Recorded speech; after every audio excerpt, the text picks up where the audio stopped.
یہ صدائے حریت جموں کشمیر ہے۔ کشمیر اپڈیٹ کے ساتھ ابن سلام۔ قابض بھارتی فوج نے مرن پلوامہ اور ڈاڑ سر ترال کو مجاہدین کی تلاش کے نام پر محاصرے میں لے کر روایتی ظالمانہ تلاشیاں شروع کر دی۔ ترال سے قابض فورسز نے مجاہدین کی اعانت کرنے کے الزام میں 3 افراد کو بھی گرفتار کر لیا۔ قابض بھارتی حکام کشمیری طلبہ کی تحریک آزادی میں سرگرمیوں پر نظر رکھنے کے لیے یونیورسٹیز اور کالجز میں کیمرے نصب کر رہی ہے۔ ایک سینئر سرکاری افسر نے نام مخفی رکھنے کی شرط پر اس کی تصدیق کرتے ہوئے کہا ہے کہ منصوبے پر عمل شروع کر دیا گیا ہے۔ جموں کشمیر امت اسلامی نے کہا ہے کہ کشمیری عوام الطاف بخاری کے ٹولے اور بی جے پی میں شامل ہونے والوں کو کسی صورت قبول نہیں کریں گے اور ان کا انجام بھی سابق بھارتی اعلی کاروں سے مختلف نہ ہوگا۔ عالمی سطح پر بھارت کی سرزنش کے باوجود مقبوضہ ریاست میں انسانی حقوق کی پامالیاں بڑھتی چلی جا رہی ہیں۔ برطانیہ کی لا سوسائٹی نے بھارتی وزیر اعظم کو خط اور ملائیشین مشاورتی کونسل نے ایک بیان میں کشمیر میں لاک ڈاؤن، نظر بندیوں، فوجی مظالم اور بھارتی مسلمانوں پر حملوں کی مذمت کی۔ 1,80,000 سے زائد برطانوی وکیلوں کی نمائندہ law society of England and Wales نے کشمیر ہائی کورٹ بار ایسوسی ایشن کے صدر میاں عبدالقیوم کی مسلسل نظر بندی کو عدالتی ہراسگی قرار دیتے ہوئے کہا ہے کہ کالے قانون کے شکار نظر بندوں کی وکالت کرنے پر ان کو سیاسی محرکات کے تحت قید کر لیا گیا۔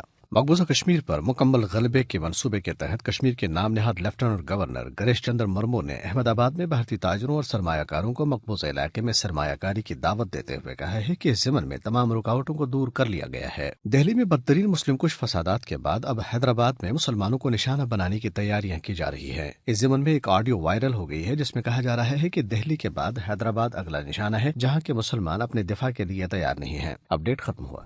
مقبوضہ کشمیر میں بھارتی فورسز کے ہاتھوں انسانی حقوق کی وسیع پیمانے پر پامالیوں اور ہندوتوا عناصر کے ہاتھوں بھارت میں مسلمانوں کے حالیہ قتل عام کی وجہ سے برہمن سامراج پوری دنیا میں رسوا ہو رہا ہے اور دنیا کے باضمیر اور انصاف پسند قومیں بھارت پر تھو تھو کر رہی ہیں۔ بنگلہ دیش کے عوام کی طرف سے مودی کے دورے کے خلاف احتجاج اس سلسلے کی ایک کڑی ہے۔ اس حوالے سے سنتے ہیں جموں کشمیر لبریشن فرنٹ کے وائس چیئرمین محمد سلیم ہارون کی گفتگو۔ بنگلہ دیش کے عوام نے اپنے عزم کا مظاہرہ کرتے ہوئے نریندر مودی کو بنگلہ دیش کی سرزمین پہ آنے نہیں دیا، تو اس وجہ سے اپنا پروگرام ان کو منسوخ کرنا پڑا، کیونکہ ہندوستان ایکسپوز ہو چکا ہے دنیا کے اندر۔ ہر ملک میں ہندوستان کے جو یہ کارنامے ہیں، ظلم، زیادتی، بربریت، یہ ایکسپوز ہو چکا ہے۔